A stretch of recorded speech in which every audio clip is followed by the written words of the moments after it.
comedian Tracy Morgan was recently on the Today Show to promote season 3 of The Last OG. And there were some awkward moments, I'm not going to lie, but there were also some controversial moments where Morgan talked specifically about Donald Trump and how we should all take it easy on him. Take a look. The struggle is real. Right now, we're struggling. People want to criticize the president, but imagine being the president of a country and have your country got sick. So it's difficult for him. We all got to pull together as people now. Now is not the time for blame and all of these other things and anger. It's here now. We got to just be together. We got to all stay safe. Nobody wants to transmit it. Nobody wants to attract it.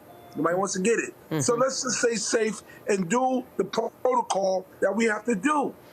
Protect our kids and our pets. Well, that's a good public service announcement, Tracy. I just love that last part. Yeah. That was like a great public service announcement, Tracy. I'm sure she didn't mean it that way, but it came across that way.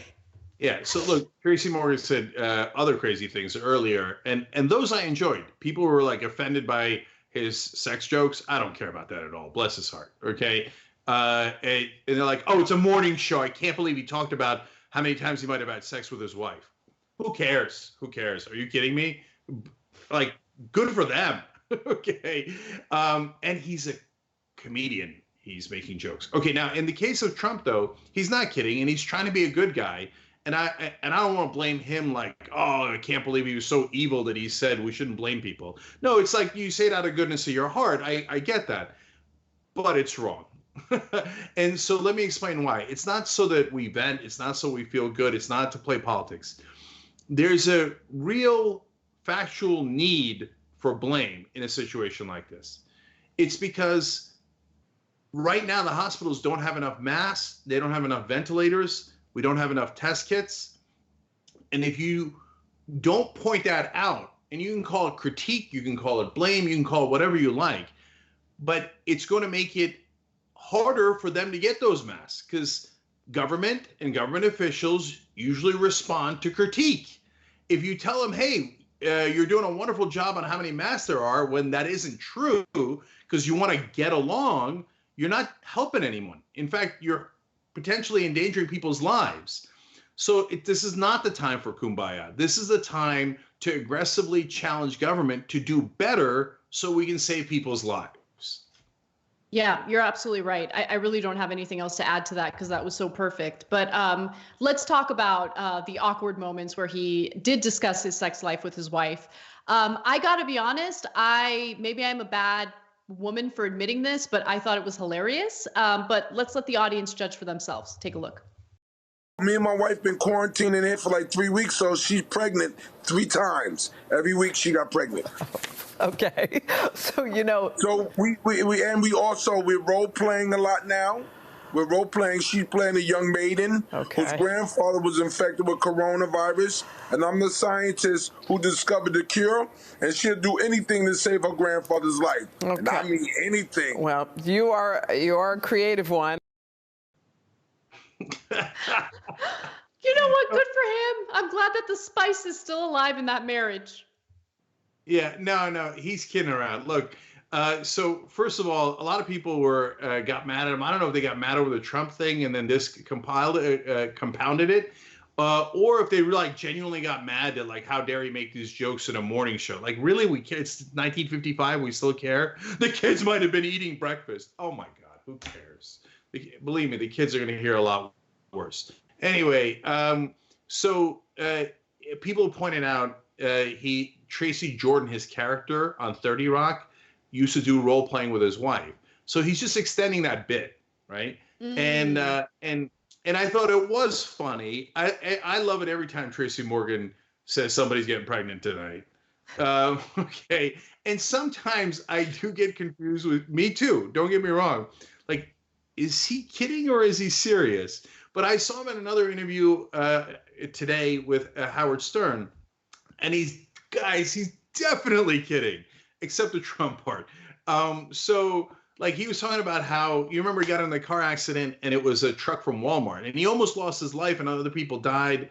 But Walmart had a huge settlement that they gave him because of that. So he kids around about how big his house is, and it's true. He's got a bowling alley, a basketball court, a shark tank, all in his house, right?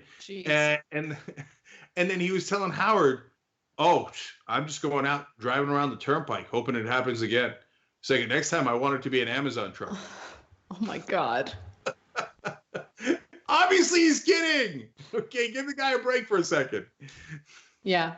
I mean, I laughed. So it is what it is. Look, we all need a little bit of like comedic relief, and I'll take it where I can get it. I thought that was a very hilarious segment. And I actually give Hoda a lot of credit because I think she handled it perfectly. Like her short, kind of dismissive responses to him cracked me up even more. So she did a good job with that interview.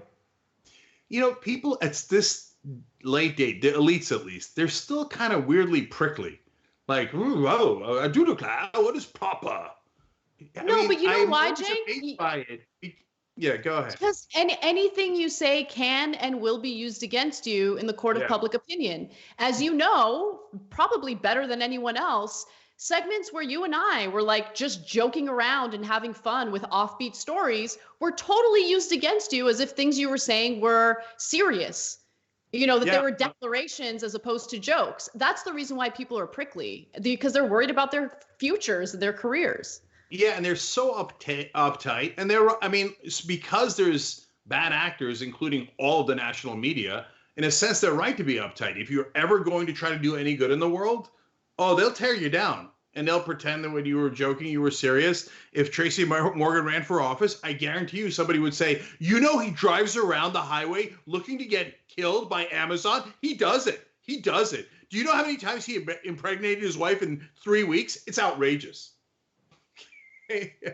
But meanwhile, like, you know, we live in these two different worlds where these people are still, you know, wearing their bow ties and doing the tea and crumpets and harshly judging everyone and smearing them and all this stuff. And in the other world, there's a thing called the internet where we've already seen everything, where Tracy Morgan's jokes about impregnating his wife is literally the tamest thing on the internet. We've all seen what those two girls did with that one cup. We've all seen it. And so, like, you're absolutely right. There's far worse on the internet, and your children have probably seen it too. Well, okay, I hope not mine. They're too young. Thanks for watching The Young Turks. We really appreciate it. Another way to show support is through YouTube memberships. You'll get to interact with us more. There's live chat emojis, badges. You've got emojis of me, Anna, John, JR. So those are super fun. But you also get playback of our exclusive member-only shows and specials right after they air. So all of that, all you gotta do is click that join button right underneath the video. Thank you.